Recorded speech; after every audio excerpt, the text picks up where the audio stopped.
Eu sou Danilo Nóbrega e o meu objetivo hoje aqui é falar de recortes acerca de psicomagia. Me apresentando assim, para quem não me conhece, a minha prática mágica ela tá dentro do guarda-chuva do que é chamado de magia do caos, principalmente por conta da variedade dela, mas eu tenho alguns pontos de interesse focais, mais objetivos, como por exemplo um trabalho em Zosquia, um trabalho de certa forma em psicomagia também, e alguns interesses em objetos são um pouco mais difusos, como por exemplo o que é chamado de caminho da mão esquerda, como por exemplo práticas marciais orientais, e um trabalho que vem se construindo com arte mágica. Eu acho que de pronto é interessante a gente definir o que é psicomagia para a gente partir de um espaço único, né? Então eu gosto de definir psicomagia como um ato performático com o objetivo de despertar símbolos com objetivos terapêuticos. Outra coisa importante é que eu tratei logo no começo, eu falei logo no começo de recortes em psicomagia por conta de particularidades do próprio sistema. Talvez seja até mais apropriado falar apropriações psicomágicas. Mas vamos lá, né? O meu objetivo aqui primeiro é fazer um panorama geral das lógicas que compõem o que é psicomagia, como elas se encadeiam, como se dá, qual é o conjunto de regras, de pré-requisitos, por assim dizer, saca? Dar um panorama geral acerca disso e depois fazer o mínimo do que é possível de um passo a passo para que quem quiser levar isso para sua prática, ou por vias de interesse, ou por vias de curiosidade, né? Enfim. Mas é necessário recortar. Isso por conta do próprio sistema. Primeiro, por uma questão histórica, né? A psicomagia ela foi criada e trabalhada dentro do contexto de um grupo de pessoas e principalmente da vida do Alejandro Jodorowsky. Sendo assim, para entender psicomagia é necessário entender um pouco como ele pensa, e como ele vive e a arte dele. Já por isso é um espaço muito incomum você se dizer psicomago, e talvez até errado. Principalmente porque psicomagia está envolvida numa questão muito. Assim, psicomagia é um fazer mágico voltado para terapia. Logo, se você parar para pensar, a quantidade de gordura que isso dá para um possível charlatanismo é muito grande. Então faz todo sentido que isso fique um pouco mais.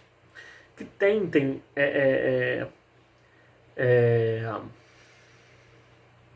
restringir um pouco o espaço de quem pode praticar isso.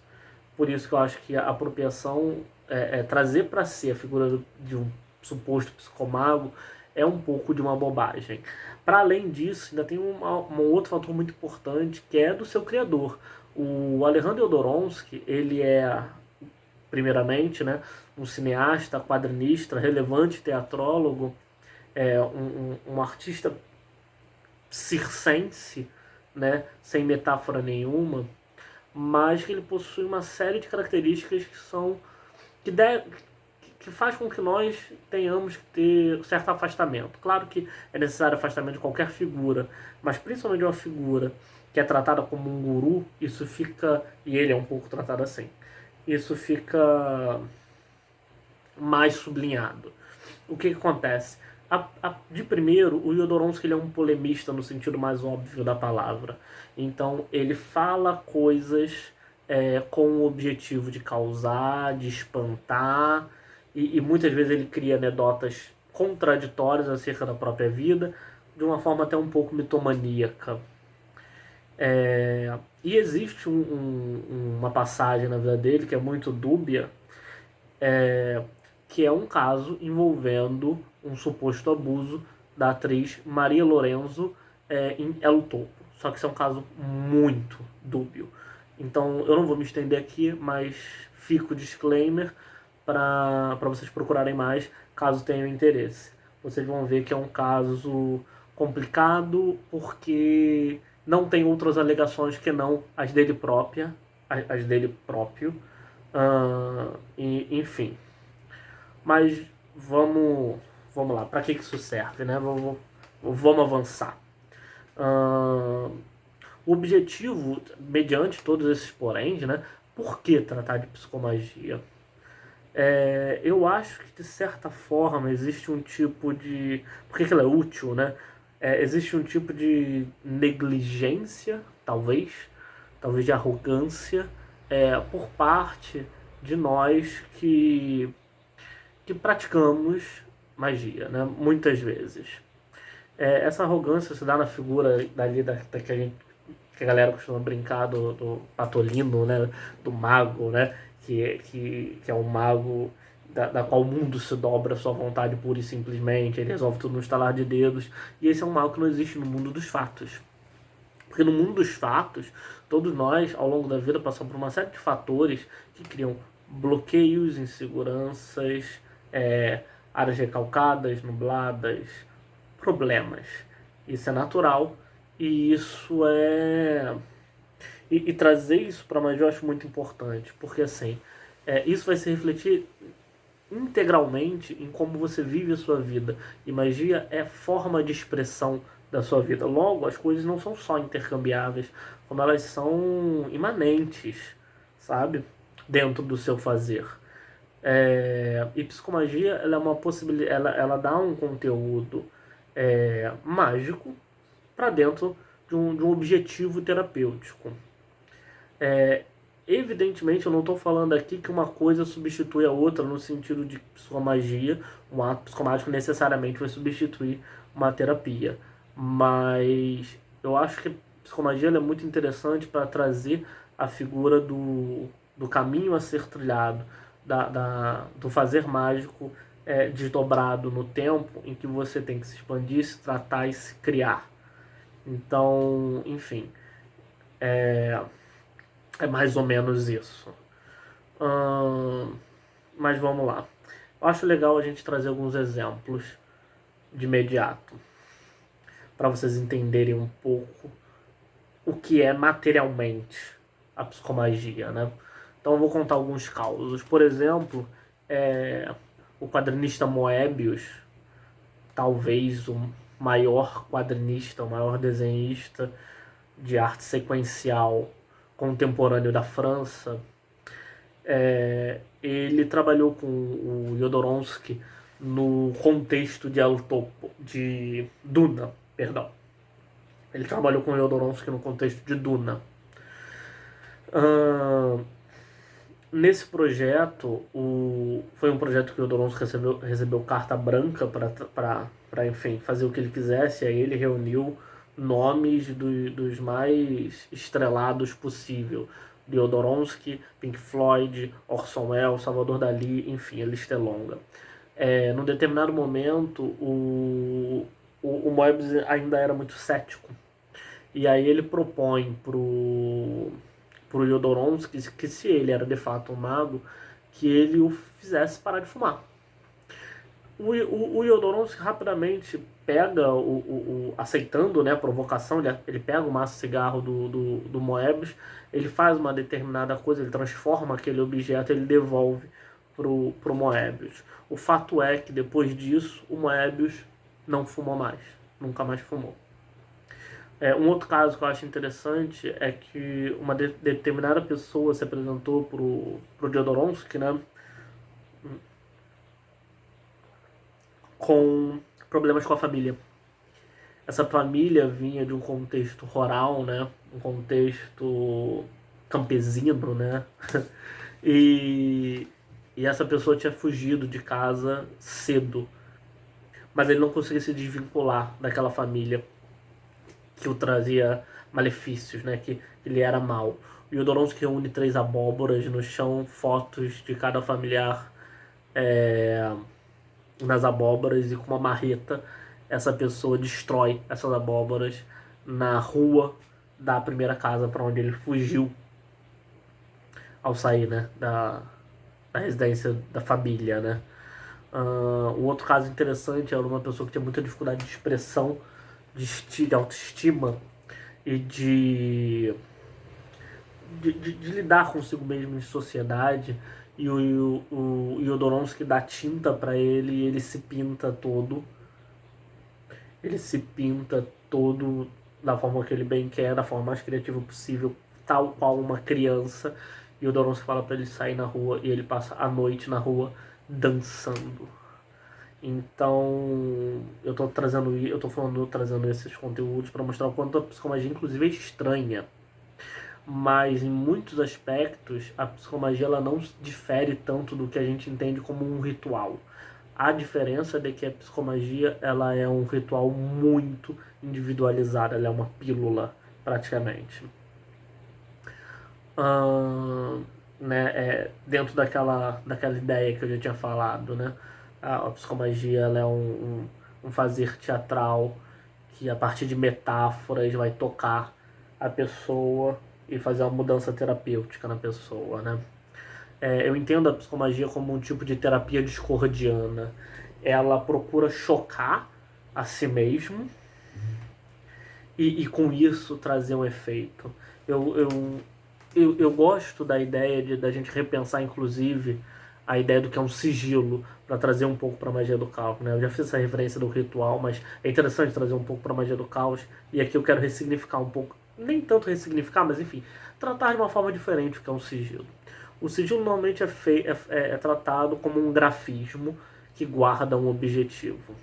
O fato é, um grafismo é um objeto artístico e eu quero usar essa chave. O que eu quero dizer? Um sigilo, da forma que eu quero tratar aqui, ele é um intento, uma intenção desdobrada, desmantelada, esfarelada através de uma atuação artística. Seja um grafismo, uma pintura, uma dança, um canto ou uma performação, assim que se fala? Uma performance, uma performance teatral, né?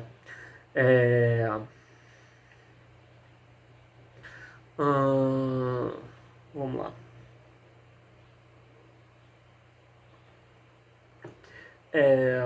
Se a gente lembrar um pouco por exemplo, tem uma frase da Golden Dawn que vai trazer um conteúdo interessante sobre isso, né? Eu não vou parafrasear de forma perfeita, mas dizem que a frase é mais ou menos isso, de que através de palavras e imagens todos os poderes são despertos e redespertos. Essa lógica é composta na psicomagia a partir da questão desse teatro metafórico. O que acontece? Psicomagia ela articula, a meu ver, enquanto uma ferramenta, né, terror e humor. O terror ali na figura do assombro para quebrar os bloqueios da pessoa e o humor ali na figura da catarse, do ridículo do ato em si para trazer o efeito. Então é aquilo, enquanto um quebra, o outro traz o efeito. E ela vai articular principalmente 3 pilares: magia, terapia e arte.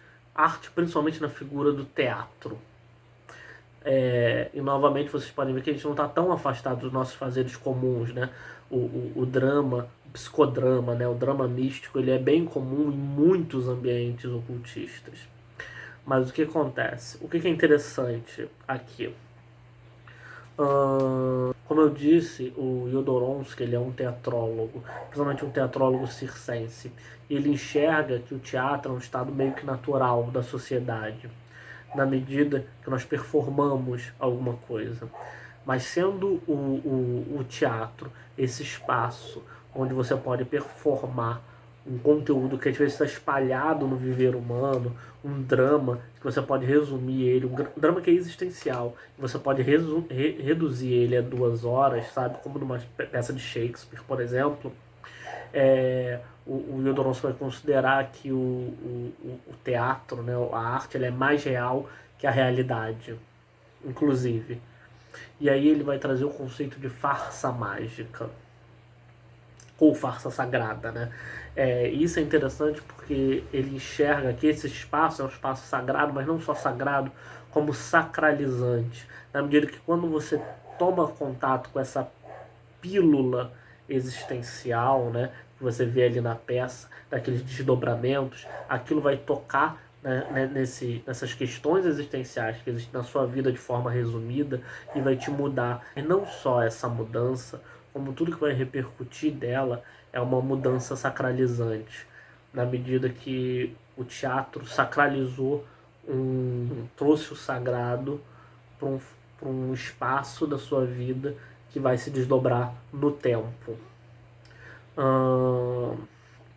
Dito isso, eu acho interessante a gente começar a olhar mais para a questão terapêutica e começar a pensar aqui, por exemplo, o que é a doença, e o que é a cura, né? Vamos lá. A doença ela vai ser vista como um tipo de desequilíbrio ou um tipo de falta. A doença, que não é literal, né? O problema é que é visto como uma doença pela própria pessoa. E essa cura ela vai vir na figura de uma reconciliação, de uma catarse. É importante aqui talvez fazer um preâmbulo histórico e falar do movimento Pânico. O movimento Pânico foi um movimento que o Jodorowsky fundou, com Fernando Arrabal principalmente, que procurava quebrar a ideia arquitetônica do teatro, né? Mas enfim, o que essa maluquice quer dizer? Eles procuravam nublar o que era o palco, a plateia, as divisões do teatro, principalmente as paredes do teatro, visto que todos atuam na vida. O Jodorowsky entende que ser enquanto uma performatividade, na medida que você existe no mundo de forma social. Claro que eu não estou dizendo aqui que a pedra que você tropeça ainda existe no mundo dos fatos e apenas no mundo social. Não é isso. É que a questão é, você enxerga o mundo, você forma a sua realidade a partir de onde você veio, de quem você supostamente é, dos seus pais, de quem são seus amigos e todo um contexto. E você não apenas se forma a partir disso, como você paga um preço a essa construção. Você tenta satisfazer essa construção o tempo inteiro. E algumas vezes, como eu disse lá na frente, coisas podem acontecer ao longo da vida que causam tropeços nessa performatividade.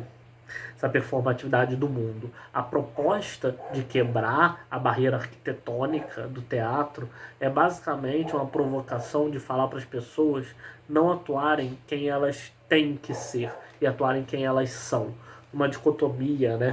Comportamento e natureza, que é uma dicotomia, enfim, narrativa, por assim dizer, né?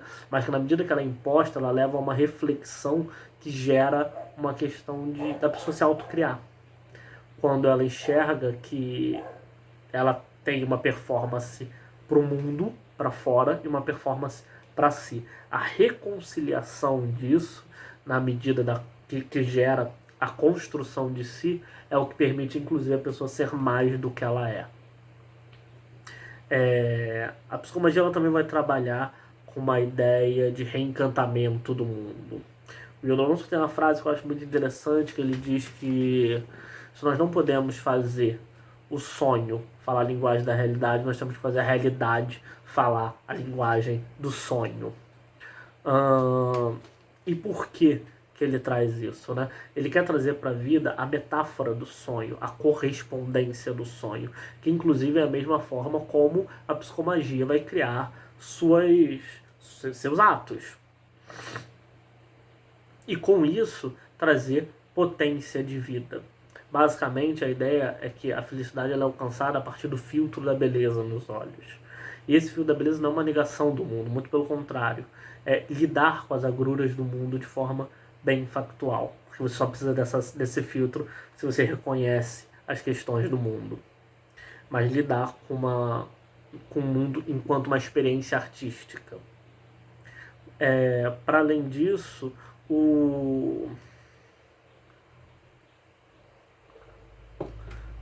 fazer psicomágico, né, indo cada vez mais para a prática, né, ele tem uma moral também, né? Porque na medida que você lida com questões recalcadas, às vezes nem questões que estão na sombra, que não são nem vistas pela pessoa de forma direta, conforme você remoe isso, você pode trazer toda uma questão de ressentimento, de ódio, de potência de destruição ou de autodestruição. Por isso que a chave dentro desse, desse ato, né, é fazer essa peça, essa mini peça de teatro, sempre numa chave de reconciliação, de transformação, sublimação, de transcendência. Os atos sempre tem que ter uma pegada para cima, por assim dizer, né? É, mas vamos pensar um pouco no passo a passo, agora que eu havia falado, né? O que acontece? Primeiro, a psicomagia ela se pretende rastrear os problemas. Esses problemas eles vão ser rastreados principalmente a partir das interações com as pessoas em volta, dos familiares e pessoas, enfim, uma conversa terapêutica, por assim dizer, em que a pessoa vai anotar, vai fazer, enfim, e vai tentar avaliar isso. E também com uma jogada de tarô. E aqui quando a gente fala de tarô e Alejandro Jodorowsky, a gente sempre fica meio, enfim. O que acontece? O Jodorowsky ele tem a interpretação tarológica que é assim muito pessoal dele. Ele lida com o tarô de Marseille de uma forma muito pessoal. Ele tem sim uma importância ali na revitalização das cores do Marseille, mas essa é uma questão histórica. É importante ressaltar que a interpretação tarô do Jodorowsky é muito dele, como inclusive tudo que ele faz, né? Mas enfim, eles jogam. A proposta seria jogar tarô, ou enfim, use uma ferramenta divinatória que tenha essa característica simbólica para doar símbolos e para descortinar coisas que estão ocultas.